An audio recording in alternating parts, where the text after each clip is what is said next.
Hi, everyone, and welcome back to another episode of Dr. Kyle Explains, your YouTube channel where we go through GCSE Science content quickly and easily. Today, we're going to be going through covalent bonding. Thank you for everyone who is subscribing to the channel and giving the video a thumbs up. It really helps the channel out. So, grab a pen, grab some paper, and let's go ahead and jump in. So, as always, some key information first. So covalent bonding is generally between two or more non-metals. And so, for example, you could have something like carbon dioxide. So we've got a non-metal and a non-metal. It's covalently bonded. Or you could have something like nitrogen, two non-metals, because nitrogen and nitrogen, it's covalently bonded. Remember, that's different from ionic. So really quick recap.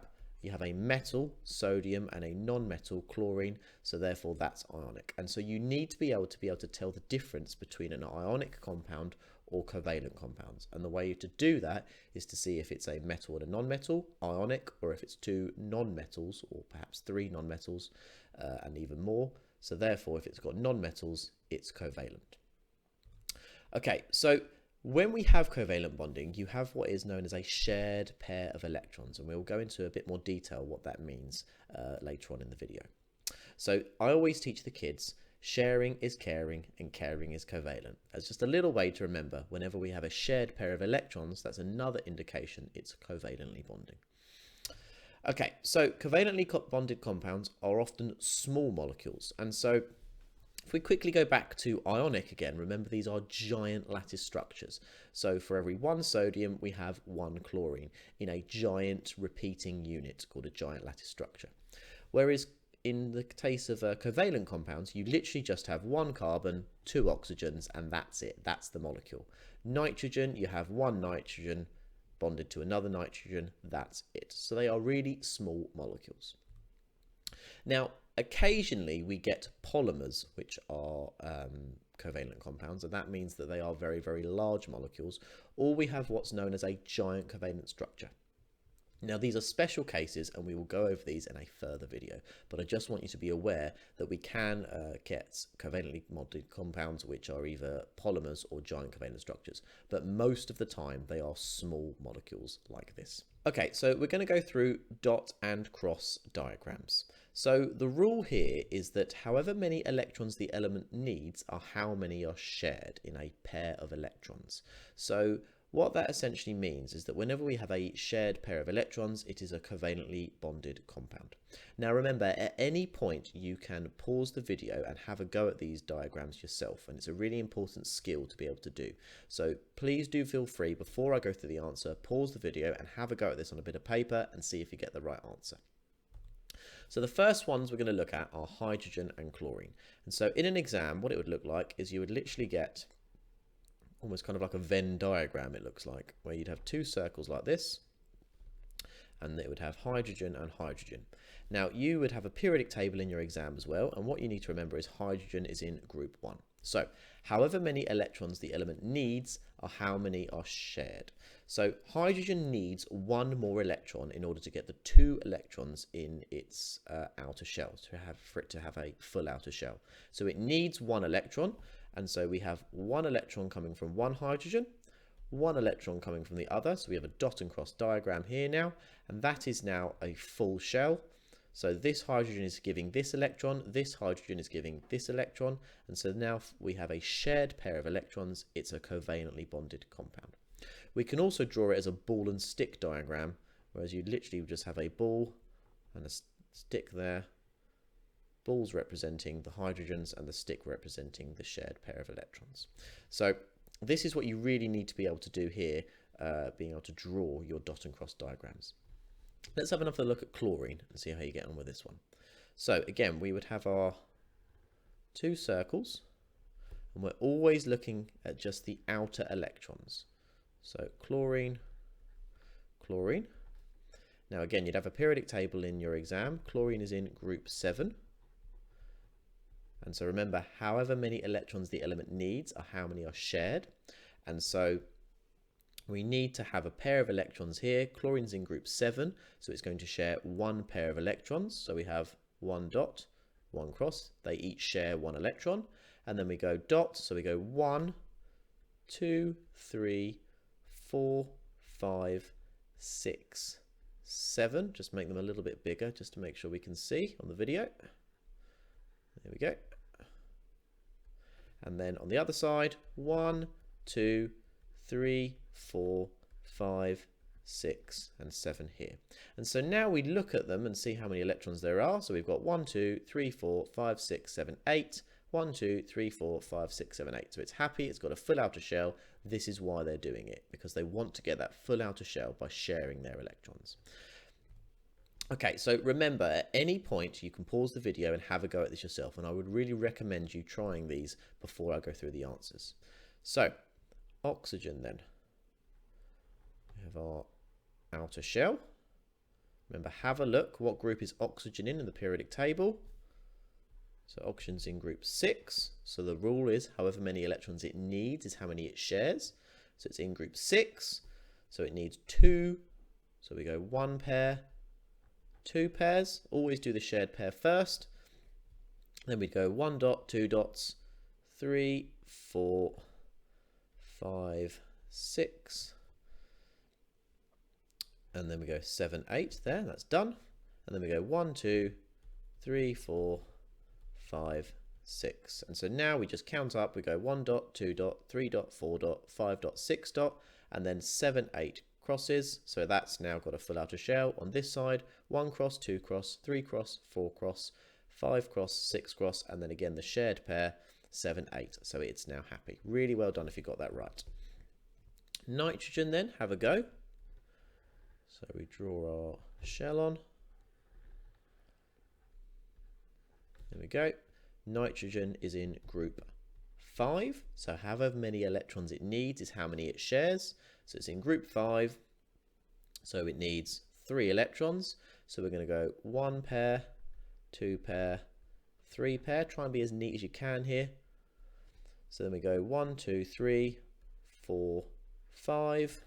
1, 2, 3, 4, 5. They both have 8 electrons. They're happy. And this is why it's now going to bond like so.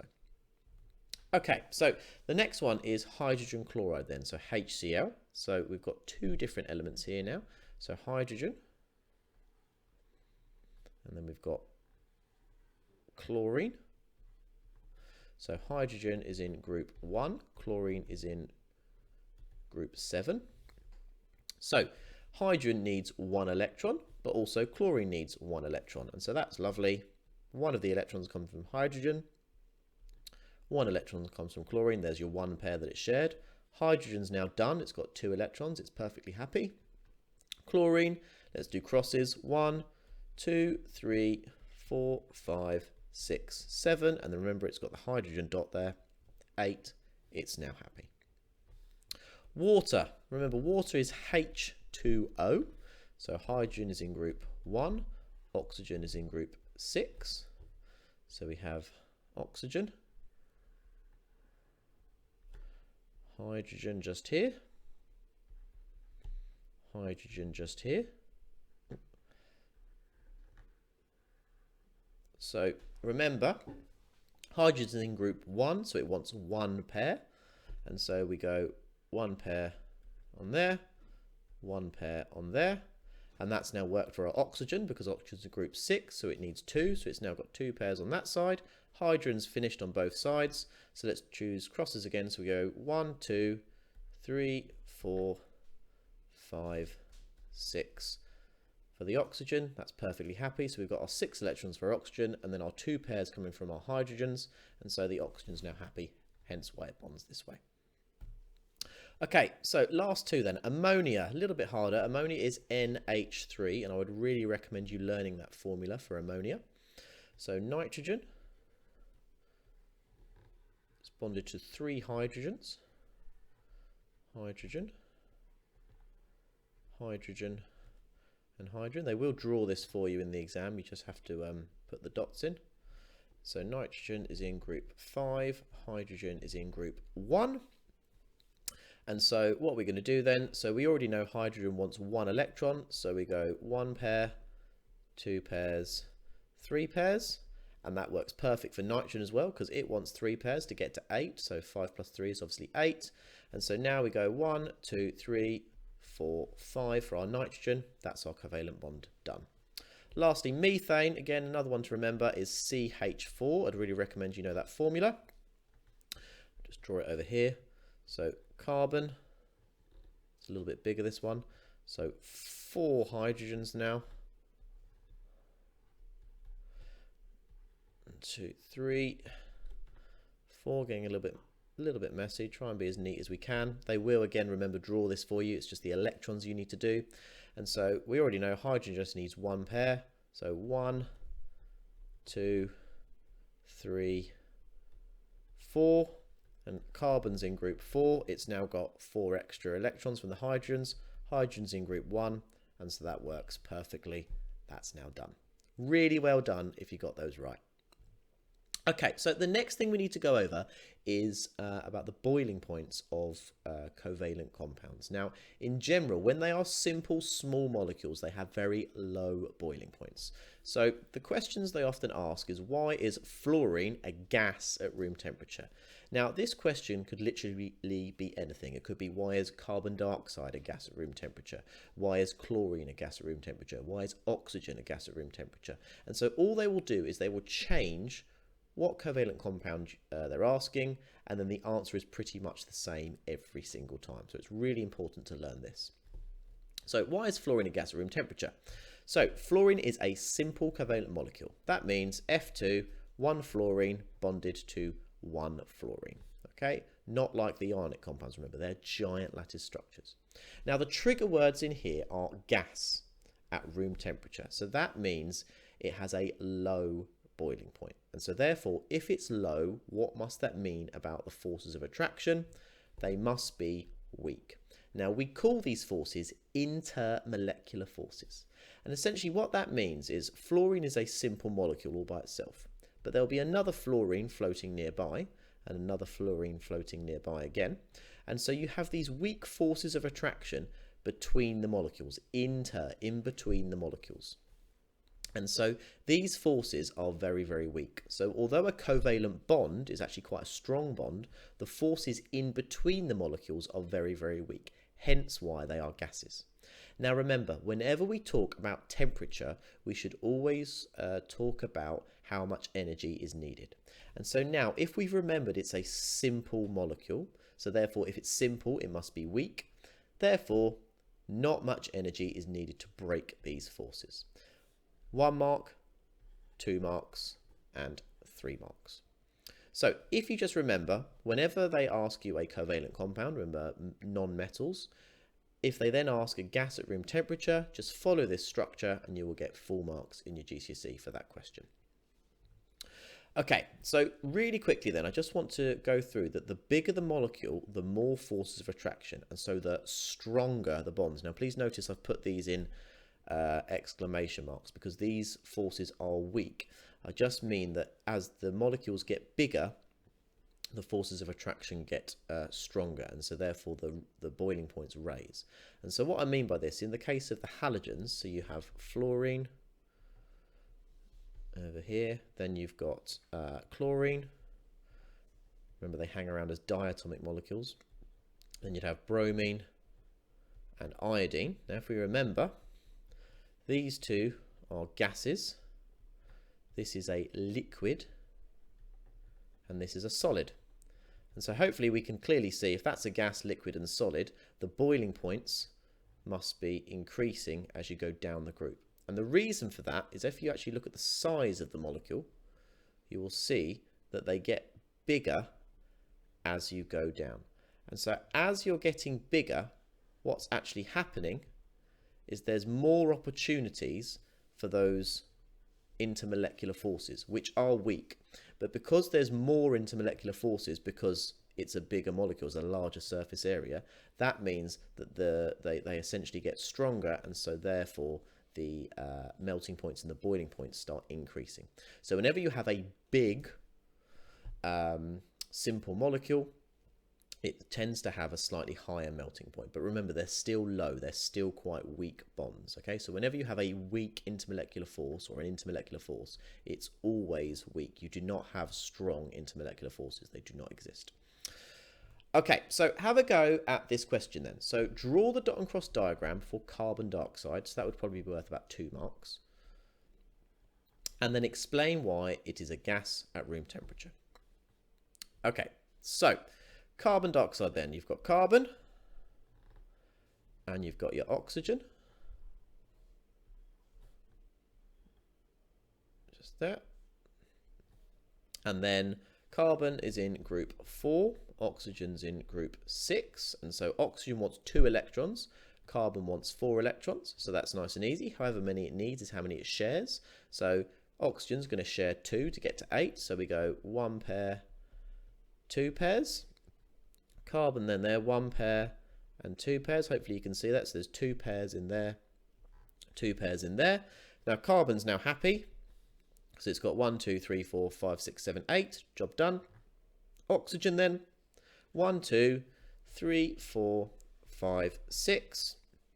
1, 2, 3, 4, 5, 6. Really well done if you got that right. Okay, now let's explain why it's a gas at room temperature. So CO2 is a simple covalent molecule. You could say it's a small molecule. So therefore, what does it have? If it's simple, if it's a gas at room temperature, that must mean it's a low melting point. So it has weak intermolecular forces, and therefore whenever we talk about low melting points and boiling points, so not much energy needed to break forces. Job done. 4 marks. That says forces. A little bit squiggly at the end there. Okay, so as I said, keep that structure. Simple covalent molecules, weak intermolecular forces, not much energy needed to break those bonds. You're going to get 4 marks. Really well done if you got that right. Okay, so today then we've described how elements bond covalently, and we've represented that with dot and cross diagrams. Haven't done a huge amount of ball and stick diagrams today. We'll do that in a further video. The main bit you really need to know is how to draw those dot and cross diagrams.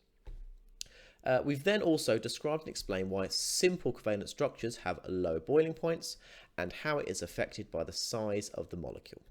Tick. Thank you so much for watching. Please do go through my other playlists for more quality GCSE science content. If you haven't already, please do subscribe to the channel and give the video a thumbs up. It really helps the channel out. Finally, if you ever need help with the GCSE Science, Dr. Kyle explains. Thanks very much. Bye-bye.